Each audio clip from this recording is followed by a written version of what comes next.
berdoa dulu. Iya. Salam. Shalom. Puji Tuhan, kembali lagi kita berjumpa di hari Minggu ini, di mana kita boleh ada itu semua oleh anugerah Tuhan. Bapak Ibu, saudara-saudara yang dikasihi oleh Tuhan, dimanapun saudara berada, ya tidak terasa usia kita boleh bertambah. Itu sebab mari apa yang kita bisa balas anugerah Tuhan, kasih Tuhan yang tiada terhingga ini, hanya selain kita hanya bersyukur kepada Tuhan, karena Dia itu baik adanya. Amin. Nah itu sebab mari Bapak Ibu saudara-saudara dikasih oleh Tuhan, sekali lagi sebelum kita akan dengarkan firman Tuhan bersama-sama, mari kita tunduk kepala, kita akan berdoa mohon pimpinan pertolongan Tuhan. Maha besar Allah Bapa kami yang di surga, dalam Yesus Kristus Tuhan Juru Selamat kami, oleh kuat kuasa Allah Roh Kudus Tuhan, kami akan membacakan sebagian firman-Mu. Urapi kami hamba-Mu, urapi setiap kami yang mendengar dimanapun berada Tuhan. Mereka Tuhan, Engkau jamah hati mereka, jiwa mereka, roh mereka, akal budi sehat mereka, bahkan tubuh mereka, sehingga mereka memperoleh kekuatan yang baru, bahkan memperoleh kesembuhan yang sempurna daripada-Mu. Terima kasih Bapa. Sekali lagi Tuhan, urapi kami hamba-Mu, urapi semua kami yang hadir maupun yang Tuhan saat ini mengklik Tuhan. Oh Bapa, YouTube ini Tuhan menolong dan memberkati. Biarlah firman-Mu tersebar di seluruh penjuru dunia dimanapun berada. Dalam nama Yesus Kristus Tuhan Juru Selamat kami siap mendengar firman-Mu. Haleluya. Amin. Puji Tuhan, haleluya. Luar biasa hari ini kita boleh hadir, kita boleh mendengar firman Tuhan. Nah untuk itu hari ini kita akan menikmati firman Tuhan yang dahsyat, yang luar biasa, yang bisa dapat menggerakkan kehidupan saudara dan saya. Nah untuk itu, untuk menghormati firman Tuhan, saya undang sekali lagi kita bangkit berdiri. Kita akan buka dalam kitab Injil Matius pasal yang kelima. Injil Matius pasal yang kelima. Haleluya. Iya, ayat 13 sampai dengan ayat yang ke-16. Puji Tuhan. Saya akan baca ayat 13, Bapak Ibu ayat 14, seterusnya kita akan bergantian. Iya. Dan sudah dapat katakan amin. Amin. Puji Tuhan, luar biasa. Kita akan baca bersama-sama dalam Matius pasal 5 ayat yang ke-13 sampai dengan ayat yang ke-16. Garam dunia dan terang dunia. Puji Tuhan. Kamu adalah garam dunia. Jika garam ini menjadi tawar, dengan apakah ia diasingkan? Tidak ada lagi gunanya selain ia dibuang dan diinjak orang. Kamu adalah terang dunia, kota yang terletak di atas gunung, tidak mungkin tersembunyi. Iya. Lagi pula orang tidak menyalakan pelita lalu meletakkannya di bawah gantang, melainkan di atas kaki dian, sehingga menerangi semua orang di dalam rumah itu. Demikianlah hendaknya terangmu bercahaya di depan orang, supaya mereka melihat perbuatanmu yang baik dan melihat Bapamu yang di surga. Amin. Puji Tuhan, luar biasa firman Tuhan hari ini. Masalah atau yaitu kita akan bicarakan tentang garam dunia dan terang dunia. Amin. Amin. Saudara-saudara kasih oleh Tuhan, Yesus tidak mengatakan kepada saudara dan saya, beritakanlah itu garam, ya. Beritakanlah itu terang. Tapi Yesus mengatakan bahwa kamulah ada garam dunia, kamulah adalah terang dunia. Jadi kita tidak akan terkungkung di dalam suatu komunitas kita. Kita tidak akan terkungkung dalam suatu gereja atau suatu persekutuan. Tapi marilah kita bersama-sama untuk yaitu sepakat seia, saudara-saudara kasih oleh Tuhan, kita akan menjadi garam dunia dan terang dunia. Ada amin. Berarti saudara-saudara kasih oleh Tuhan, kalau Tuhan mengatakan kita adalah garam dunia dan terang dunia, pasti ini ada unsur suatu kemuliaan, ya. Ada unsur suatu penghargaan, ya. Ibadah itu adalah suatu kehormatan, ya. Pelayanan itu adalah suatu kehormatan. Kepercayaan Tuhan itulah suatu kehormatan. Itu suatu penghargaan yang Tuhan berikan kepada setiap orang yang percaya, agar supaya mereka itu benar-benar menghargai panggilan Tuhan dan menghargai apa yang Tuhan perintahkan kepada kita. Saudara-saudara kasih oleh Tuhan, kita ini bukan yang sekedar garam biasa-biasa, tapi kita ini ada bukan hanya sekedar terang biasa-biasa, tapi kita ini adalah telah dipatok oleh Tuhan. Tuhan katakan, bukan kamu yang memilih aku, tapi aku yang memilih kamu dan menetapkan kamu supaya kamu pergi menghasilkan buah. Itulah Tuhan kita, itulah Yesus kita. Jadi kita bukan sekedar dipanggil oleh Tuhan untuk percaya. Kita bukan sekedar yaitu ya sudah duduk-duduk dan mendengar dan akhirnya habis cerita. Tetapi saudara-saudara kasih oleh Tuhan, di sini ada suatu tugas besar, ya, tugas yang daripada Tuhan. Yesus pernah berkata, pergilah kamu ke seluruh dunia, ya, jadikanlah semua itu bangsa muridku dan beritakanlah Injil keselamatan ini. Itulah saudara-saudara kasih tugas kita, itulah tanggung jawab kita. Jadi Bapak Ibu saudara kasih oleh Tuhan, kita bukan menjadi orang Kristen hanya sekadar percaya. Kita bukan menjadi orang Kristen hanya sekedar saudara kasih oleh Tuhan duduk-duduk mendengar. Tapi saudara kasih ada tugas yang Tuhan berikan kepada setiap pundak kita. Saudara kasih oleh Tuhan, kemarin kita barusan memperingati hari kenaikan Kristus Yesus. Ya, 2000 tahun yang lalu. Dan Yesus berkata, jangan kamu tinggalkan Yerusalem. Iya, nantikanlah perjanjian Bapakku di surga, karena engkau akan yaitu disertai ya dengan kuat kuasa Roh Kudus. Dan apabila engkau menerima kuasa Roh Kudus, engkau akan menjadi saksi bukan cuma di Yudea dan Samaria dan Yerusalem, tapi saksi sampai ke seluruh ujung dunia. Ada amin. Jadi itulah tugas kita. Jadi saudara kasih Tuhan, dan berapa orangkah yang Tuhan nampakkan diri pada waktu itu? Bukan hanya pada murid, tetapi bukan kepada hanya para nabi, kepada hamba-hamba Tuhan, tapi kepada 500 mata memandang. Itu pesan itu disampaikan oleh Tuhan Yesus agar supaya semua yang mendengar akan menjadi saksi. Jadi saudara kasih oleh Tuhan, kita ini adalah saksi Tuhan. Kita ini adalah terang Tuhan. Kita ini adalah garamnya Tuhan. Itu sebab Bapak Ibu Saudara sudah dikasih oleh Tuhan, kita tidak bisa dapat itu mengatakan bahwa tugas pelayanan, tugas pengabaran Injil itu hanya dibebankan kepada seorang hamba Tuhan, penginjil dan para nabi dan para rasul. Tapi ternyata tugas ini ditaruh atas pundak saudara dan saya. Saudara berkewajiban untuk melebarluaskan firman Tuhan kemanapun kita ada. Itu sebab dan kasih oleh Tuhan, kita melihat kenapa Tuhan memberikan suatu yaitu perumpamaan tentang garam. Bahwa kita adalah garam dunia. Garam itu sudah kasih oleh Tuhan punya bermanfaat. Amin. Ada bermanfaat ya. Dan kalau garam itu digunakan masih pasti ada dampaknya. Betul saudara? Nah, saudara kasih oleh Tuhan, garam itu ya dikatakan garam itu yaitu karakternya, yaitu dia putih. Amin. Ya, sebelum diambil dari laut dan jadikan garam itu dicampur dengan kapur sehingga dia menjadi menjadi butir-butir garam. Dan garam itu putih, bersih dan mengkilat. Oh haleluya, luar biasa. Jadi kalau kita menjadi garam, kita harus menjadi putih, bersih dan luar biasa. Ada amin. Jadi sudah kasih saudara, garam itu sudah adalah selain dia sebagai yaitu punya karakter putih.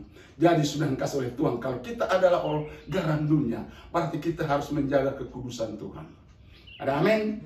Putih bersih, ya, tidak bercacat celah, hidup penuh dengan betul-betul menjadi garam orang, ya, menjadi garam bagi bangsa-bangsa.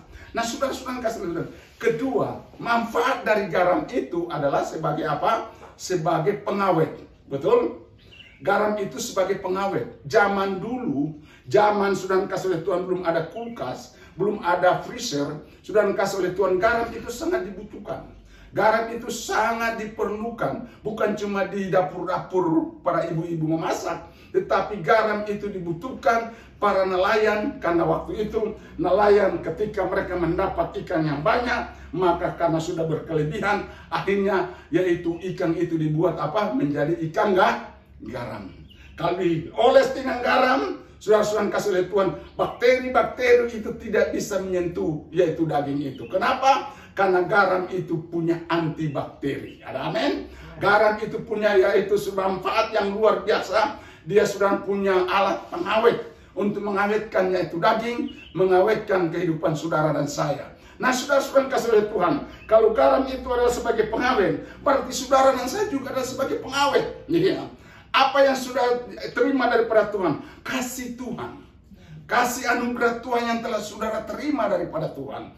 Itulah yang Tuhan berikan kepada kita. Yesus katakan, biarlah engkau menjadi, yaitu berkat bagi banyak orang. Ya, biarlah kasih Kristus itu, yaitu hidup di dalam hidup kita. Biar kasih Kristus itu tetap menyala-nyala dalam hidup kita. Dan kasih Tuhan kita menjadi seperti garam itu, bermanfaat bagi banyak orang. Sudah kasih oleh Tuhan, begitu banyak orang sudah mengalami kebusukan. Begitu banyak orang tidak mengalami pengawetan kasih Tuhan. Saudara-saudara kasih oleh Tuhan, mereka terpuruk di dalam berbagai macam persoalan. Tidak sedikit mereka jatuh di dalam berbagai macam, yaitu persoalan. Di mana Tuhan, salah satu persoalan yang terbesar, saudara, yang terjadi dalam dunia ini adalah di tengah-tengah kehidupan yang tidak bisa dapat dipercaya. Negara tidak bisa dapat percaya kepada orang yang ditugaskan sebagai percayaannya, sehingga timbul korupsi. Timbul berbagai macam persoalan. Sehingga saudara-saudara kasih oleh Tuhan, karena tidak ada pengawet, karena tidak ada garam itu tidak berfungsi, maka tidak sedikit orang Kristen ada dalam penjara. Tidak sedikit orang-orang yang punya jabatan tinggi. Apakah dia sebagai gubernur, apakah dia sebagai bupati, sebagai wali kota, sebagai anggota DPR, bahkan seluruh instansi-instansi di dalamnya, yaitu mengalami kepembusukan. Pembusukan apa? Dosa yang melanda. Bukan hanya di tengah-tengah pemerintahan, tengah-tengah swasta. Begitu banyak perusahaan-perusahaan mengalami kebangkrutan. Kenapa? Karena orang bekerja di dalamnya penuh dengan yaitu ketidakjujuran. Inilah yang sudah dikasih oleh Tuhan, menjadi salah satu tantangan bagi setiap orang Kristen. Harus benar-benar kita menjadi orang yang luar biasa di tengah-tengah komunitas kita, di tengah-tengah perkumpulan kita, di tengah-tengah organisasi kita. Betul-betul yaitu garam yang Tuhan katakan, kamu adalah garam dunia, kamu harus menjadi terang dunia. Kamu harus menjadi garam dunia, menggerami orang-orang yang mengalami pembusukan, menggerami orang-orang yang tidak mengalami pengawetan, orang yang tidak ada kasih. Saudara akan salurkan, taburkan kasih Kristus dalam saudara. Amin. Dengan cara bagaimana? Saudara hidup jujur. Iya. Di tengah-tengah pelayanan, di tengah-tengah yaitu komunitas saudara, di tengah-tengah tugas pekerjaan saudara, apapun tugas saudara, saudara kasih oleh Tuhan, di tengah-tengah dunia ini, biarlah kita menjadi garam dunia. Kita menjadi terang dunia. Amen. Itulah fungsi garam. Jadi saudara-saudara kasih oleh Tuhan, kemudian fungsi terang. Fungsi terang itu menerangi, seperti balon ini menerangi kita. Biarlah kita menjadi yaitu terang bagi banyak orang. Ada amin? Bukan menjadi kegelapan bagi orang, bukan menjadi batu sandungan bagi orang, tapi kita menjadi contoh dan teladan. Kita memberikan inspirasi bagi banyak orang, sehingga sudah kasih oleh Tuhan, orang mengenal kita bahwa betul-betul dia adalah orang Kristen. Kristen artinya pengikut Kristus. Kristen artinya sudah kasih oleh Tuhan, dia telah ditetapkan menjadi orang yang dipenjarakan dalam Yesus Kristus. Artinya dia diikat oleh kebenaran, dia diikat oleh kehidupan dalam Yesus. Sudah kasih oleh Tuhan, dia tidak seenak perut saja untuk menjadi orang yang sudah kasih oleh Tuhan. Hidup semau gue. Hidup yaitu seperti orang dunia yang sudah kasih oleh Tuhan, yang tidak mengenal terang dan gelap. Saudara, orang dunia itu tidak tahu itu gelap bagaimana, apa akibatnya, terang apa akibatnya. Tapi anak-anak Tuhan terang, anak-anak terang, dia betul-betul dia adalah jalan dan kebenaran dan hidup. Yesus katakan, akulah jalan dan kebenaran dan hidup. Setiap orang yang percaya kepada aku tidak akan memperoleh binasaan, tapi memperoleh kehidupan kekal selama-lamanya. Jadi saudara-saudara kasih oleh Tuhan, jadi fungsi daripada garam itu, saudara sudah tahu bahwa dia akan menjadi berkat. Saudara, garam itu juga adalah yaitu merubah yaitu sesuatu yang tawar menjadi sesuatu yang enak. Amin. Bercita rasa sudah dikasih oleh Tuhan. Saudara harus yaitu menjadi orang yang dirasakan Kristus adalah hidup saudara. Saudara harus menjadi orang yang dirasakan oleh orang bahwa saudara adalah terang dunia. Saudara itu betul-betul jujur.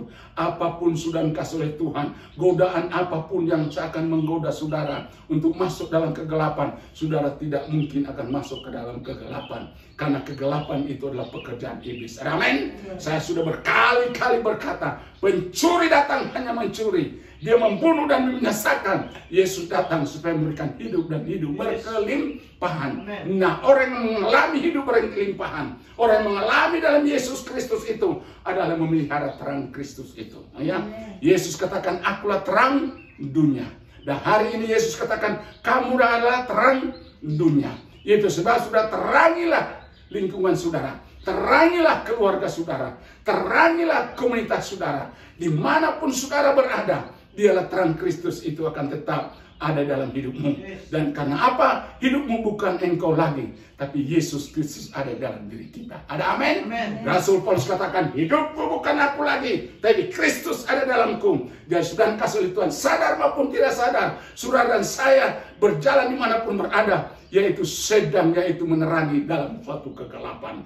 Ketika kehadiran saudara, suasana akan berubah. Suasana akan berubah dari gelap menjadi terang. Ada amin?